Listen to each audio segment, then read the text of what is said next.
I will tell you, if you're interested, there on the website of the transformationproject.com, there are some great statistics about how difficult the hardships of farmers who are in the livestock industry, how much debt they're under, how little money they're making, their health issues.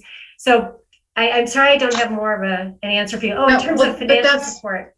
That's fine. There'll probably be more stories coming out as farmers do make that transition, then you can report on it. But it kind of an interesting question that maybe is related to that was by Gloria, who asked, do you have a demonstration exhibit or any type of information that shows what happens when a community changes? Have there been any type of large scale efforts for a large group of people to do this en masse? Or so I'm not sure the definition of a community, but if of a town or a village somewhere was something to decide to do this, en masse and switch to largely plant-based and sort of away from the livestock raising. So anecdotally, any studies or reports?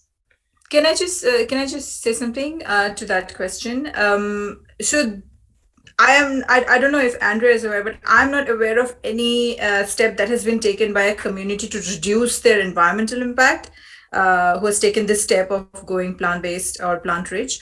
But I know that there are many, many studies which have happened where big groups of people have stayed away from from animal products for substantial amount of time, and then they have experienced many health benefits, like for example, there was this study that Andrea and I were discussing the other day, which happened after World War I or II, one of the two wars that happened, where there was in some country, I say it's Norway, but Andrea says that it's in Finland, but the study was that a group of soldiers did not have access to imported livestock products. So basically they had to eat only plants for about 10 to 15 years, if I'm not wrong. And what happened during those 10 to 15 years is that chronic diseases like heart disease and other lifestyle related diseases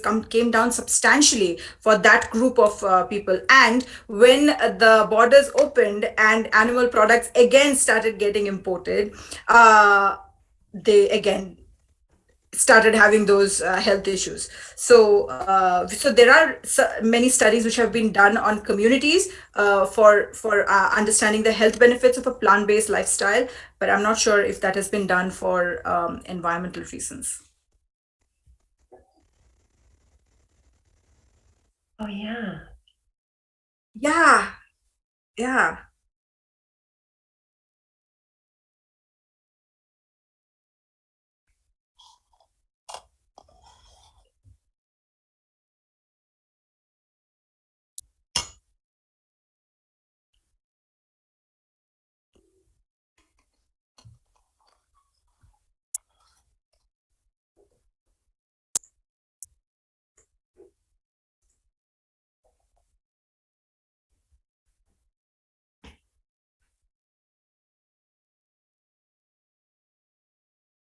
Yes. So I think there's consensus. Thanks, Scott, about that. So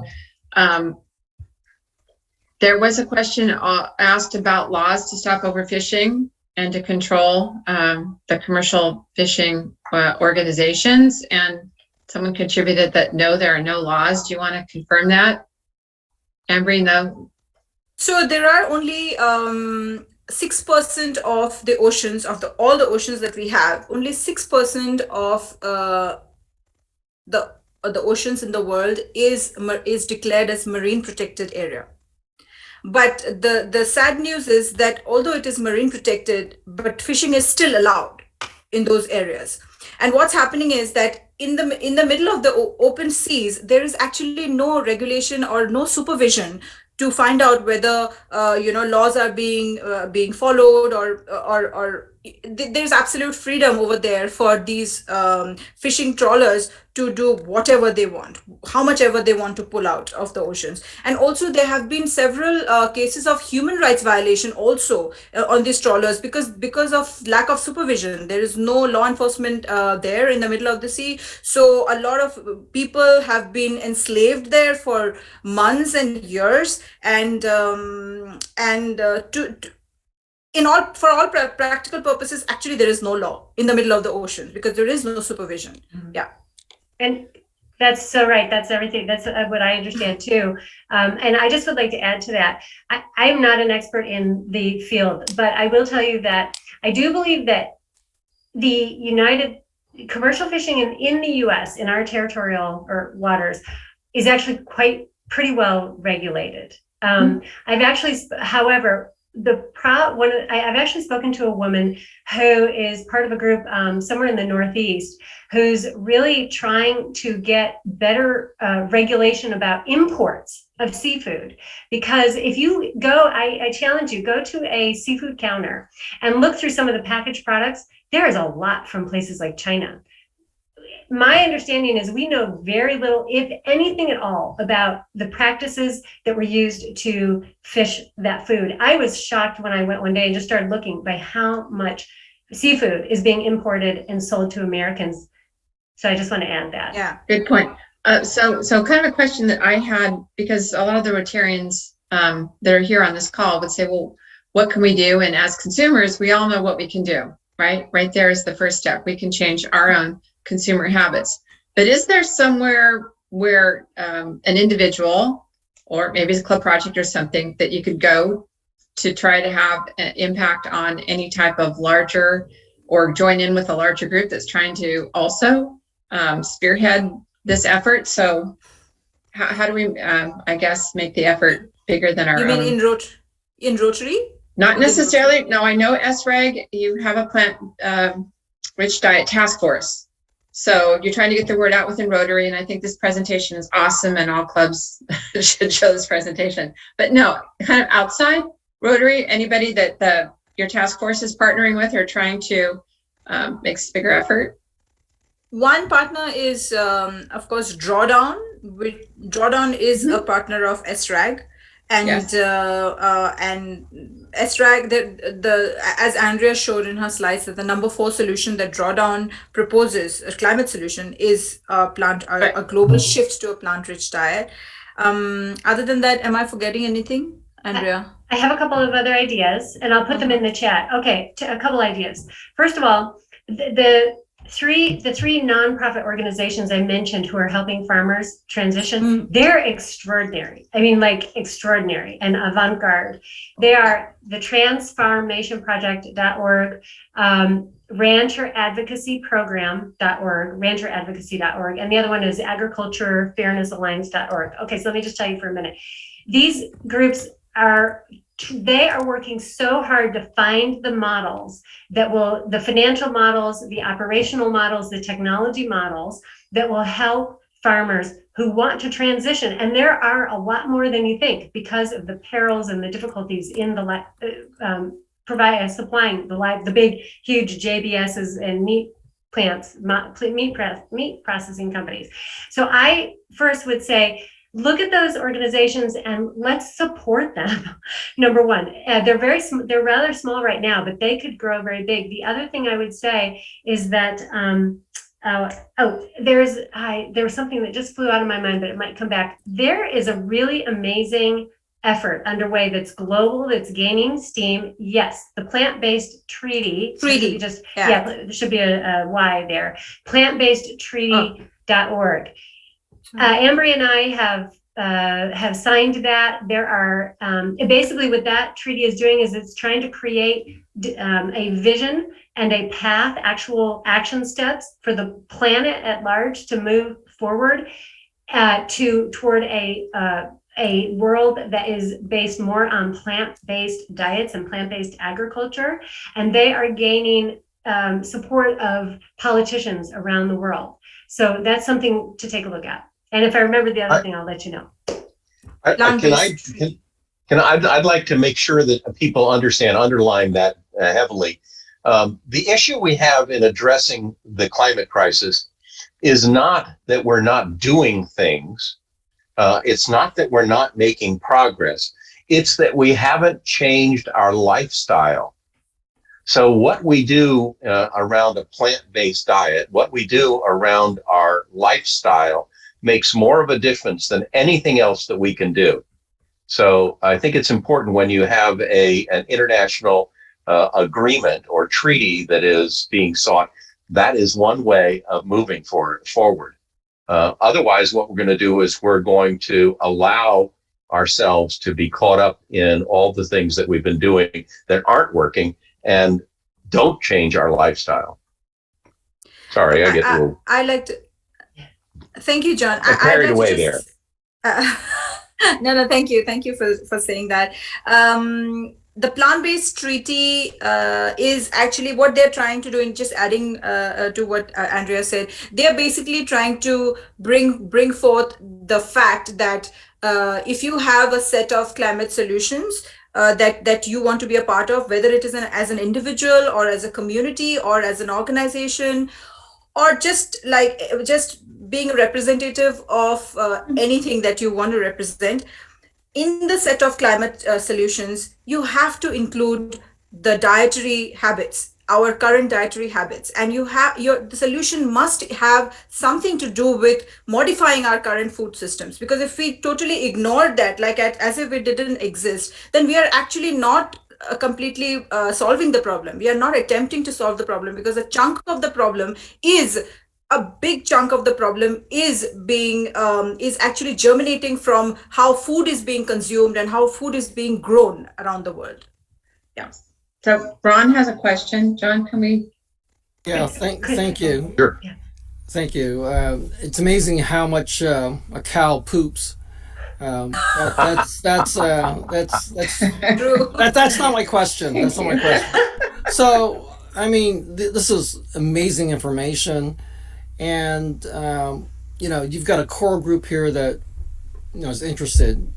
The question is, how do you what's the scalability of this? And I'm a past district governor, so if you kind of wondering where I'm coming from on this, you got to start at the top. And I don't mean Sheikh Armetta, because he already said other stuff, and Jennifer Jones will go onto her things, but if you could get these kinds of presentations at zone institutes, or like what John had private emailed me, was that at his club they have one plant-based diet meal at the meeting with a video clip. If you could get this at the zone institute, present it to the governor lines. The governors may invite you to talk at their district conferences, and the district conferences get out to the general population of the Rotarians.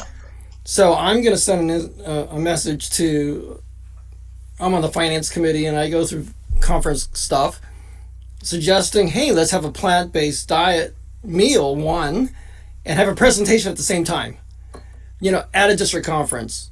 And this is That's amazing. And this is how you get the ripple effect. Starts at John's meeting at his club. He's got 50 or 100 people that kind of get it. So you have to do it every club. And I think you got to start at the higher level, let it filter down, because your presentations are amazing. And I think that a lot of governors would love to have you present at their district conferences. And that would be cool. Thank you. Thank you, Ron. Such a great idea.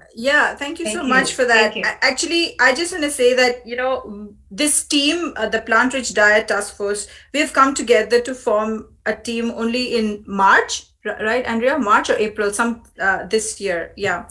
So we are actually reaching out to districts and clubs, and as much as we can. Unfortunately, not unfortunately, okay, so just that our club has about 8 to 9 active people, but out of 8 people, 7 people belong to North America, and just 1 person is outside of North America, which is me. So well, that's okay, because I just signed up for it. And it goes to and says like our Facebook page, So I went to that and I was looking for a share, the plant-based diet challenge.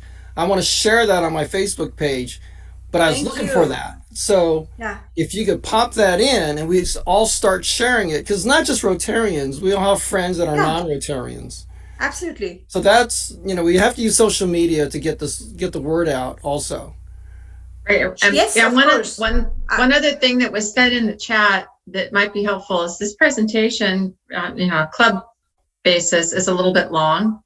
So this recorded presentation is available at the RCAT network, but people were wondering if it could be broken up into shorter segments. When you think about something that you could show during a meal, this is a little bit long for that, but maybe you should think about breaking this particular presentation up into smaller bites, or you can try to get the whole message in, but condense it so that it could be shown at club meetings. Eliza has been waiting to ask a question. I want to make sure that she gets in before we close out here. Eliza, can you unmute?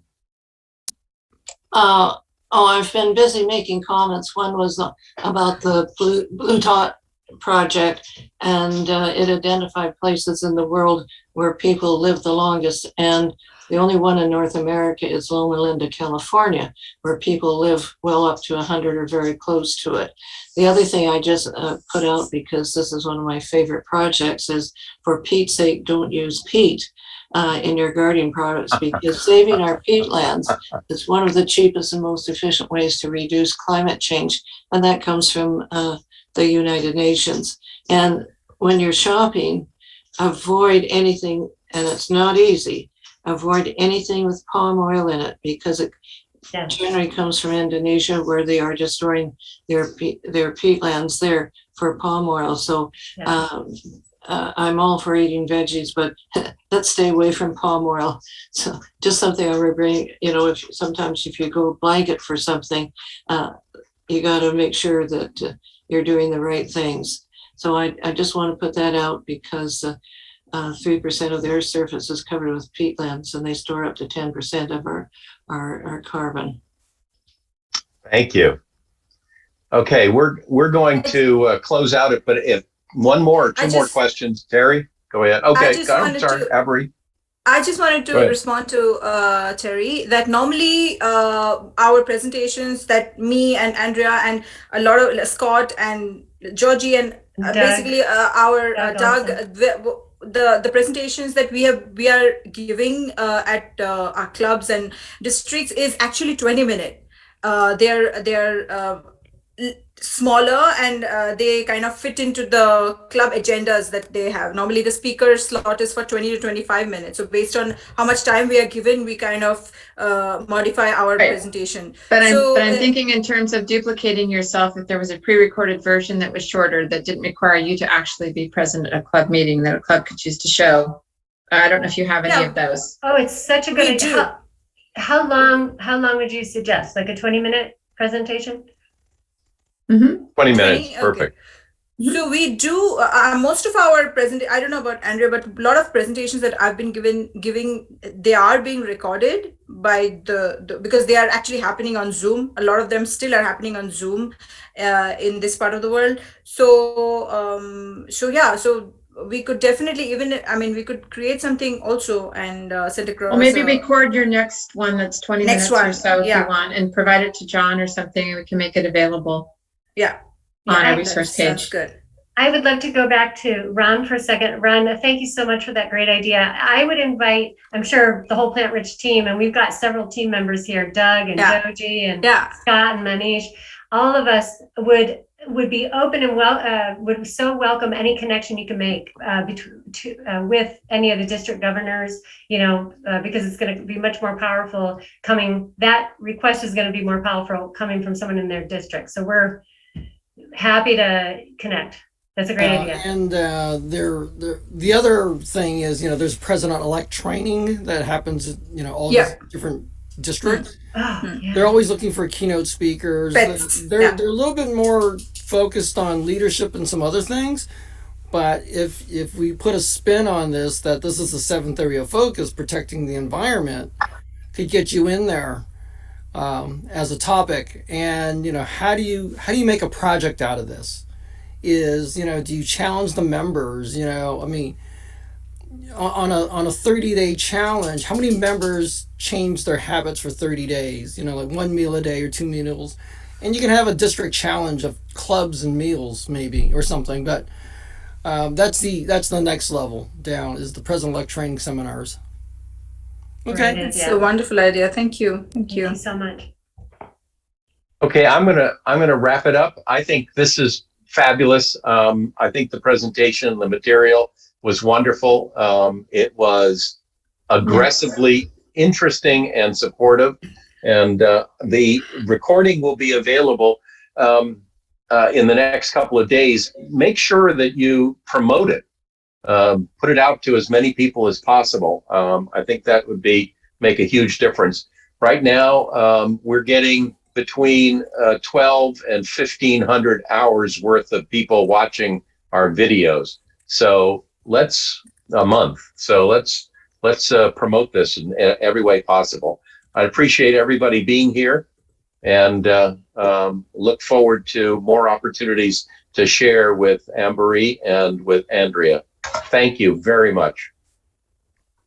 Thank you. Thank you Thank so you all. much. Thank We you so also much. Thank you have very we much. also have a Facebook presence. So if you can like and share our page, SRAC Plant Rich Diet Task Force on Facebook. Maybe I should just put in the. And I did put